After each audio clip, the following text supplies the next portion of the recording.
Originaire d'Amérique du Sud, la petite fourmi de feu Wasmannia auropunctata est au top 10 des pestes mondiales. Le développement des moyens de transport lui a permis de s'étendre un peu partout. Amérique centrale et du Nord, Afrique de l'Ouest, îles du Pacifique, Moyen-Orient et même dans des serres en Angleterre et au Canada. Mais depuis quand a-t-elle été introduite en Polynésie française ? Petite fourmi de 1 mm de long, de couleur ocre, se déplaçant lentement, elle est présente à Tahiti depuis environ 17 ans. Elle n'a vraisemblablement pas été introduite volontairement, mais n'a été décelée qu'en juillet 2004 sur la commune de Mahina. Depuis, rien à faire. Elle résiste à la plupart des insecticides connus ainsi qu'à toutes les méthodes de destruction classiques comme l'essence, le feu ou l'eau et continue implacablement son invasion. Quelle est aujourd'hui l'étendue des dégâts causés par la petite fourmi de feu ?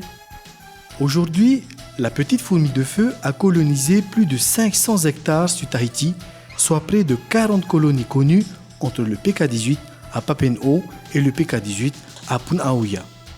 Transportée dans les pots de fleurs, les engins de terrassement, les déchets verts déplacés sans précaution ou dans de simples chiffons, elle se propage inexorablement.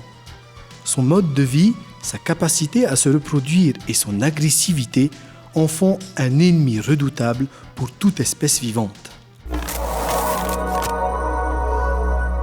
Quel est l'impact de la petite fourmi de feu sur la nature polynésienne ?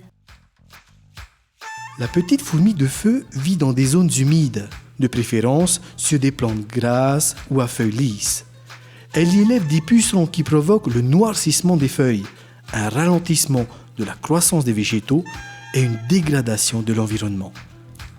Elle ne construit pas une fourmilière autour d'une seule reine, mais de très nombreux nids contenant chacun des centaines de reines. Les nids, proches les uns des autres, coopèrent. Toutes les espèces animales sont attaquées. Chiens, chats, margouillas, chèvres, oiseaux, autres fourmis et même les abeilles qu'elle tue. Dotée d'un appétit illimité, elle détruit ou fait fuir toute vie dans les zones qu'elle colonise. C'est une catastrophe pour la biodiversité de nos îles. Elle menace 80% de nos espèces endémiques. Quelles sont les conséquences économiques et humaines de l'invasion de la petite fourmi de feu ? La propagation de la petite fourmi de feu entraîne l'abandon des cultures. Les conséquences économiques et humaines seraient catastrophiques si nous ne pouvions plus cultiver ni coco, ni vanille, ni nono ou encore ni pastèque ou taro. Les éleveurs ne pourraient plus faire pâturer leurs troupeaux. Les apiculteurs verraient leur production de miel réduite à zéro. Sa présence décourage les activités touristiques dans les zones très envahies, car sa piqûre, très douloureuse pendant plusieurs heures, s'accompagne de fortes démangeaisons. Elle sait aussi s'introduire dans les maisons en quête d'abri, d'eau et de nourriture. Elle profite des gaines électriques pour se propager. Elle pénètre dans les appareils électroménagers, provoquant des courts-circuits. Les victimes sont soumises à rude épreuve et sont trop souvent laissées seules face à l'envahisseur. Comment lutter contre la petite fourmi de feu ? Étant donné que la lutte mécanique par le feu ou l'eau est inefficace, il faut avoir recours à la lutte chimique, avec des insecticides qui, hélas, sont tous dangereux pour la faune terrestre ou aquatique des rivières et des lagons.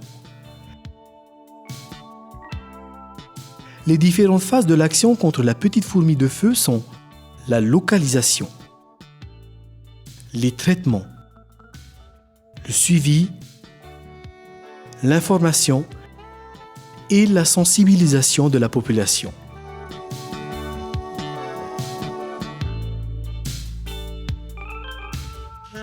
Sur le terrain, les actions des associations, des services, de l'armée et des entreprises privées doivent être poursuivies et soutenues. Il faut les financer. Des recherches sont en cours pour la lutte biologique, mais il n'y a pour l'instant aucune solution valable.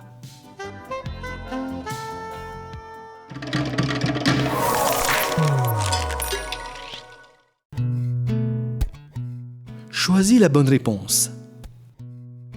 La petite fourmi de feu construit une seule fourmilière, De nids particuliers ou de nombreux nids?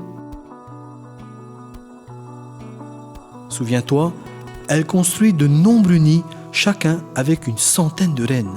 L'évasion de la petite fourmi de feu pourrait entraîner l'abandon des cultures de l'élevage et du tourisme, des voitures et des engins de terrassement, des bateaux et des engins flottants. Souviens-toi, l'invasion de la petite fourmi de feu pourrait entraîner l'abandon des cultures, de l'élevage et du tourisme. Pour lutter contre la petite fourmi de feu, il faut utiliser le feu ou l'eau, du sable ou de la terre, des insecticides spécifiques.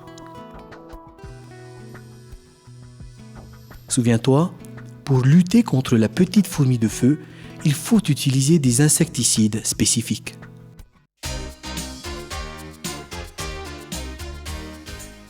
L'invasion de la petite fourmi de feu n'est pas encore irréversible, mais si rien n'est fait, très bientôt, elle ne pourra plus être contenue. Les conséquences sur la flore, la faune, la population et l'économie du pays seront alors catastrophiques. Chacun doit alerter les autorités dès qu'une zone infestée est découverte. Il ne faut surtout pas attendre, même si tu as un doute. Vérifiez tout matériel avant de le déplacer, pots de fleurs, cartons, etc.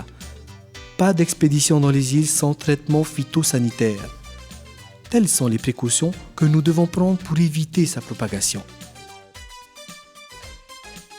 Voici une dernière question dont tu pourras débattre avec tes camarades. Penses-tu que tous les insectes sont nuisibles, comme l'est la petite fourmi de feu? Allez, très bonne recherche et à bientôt!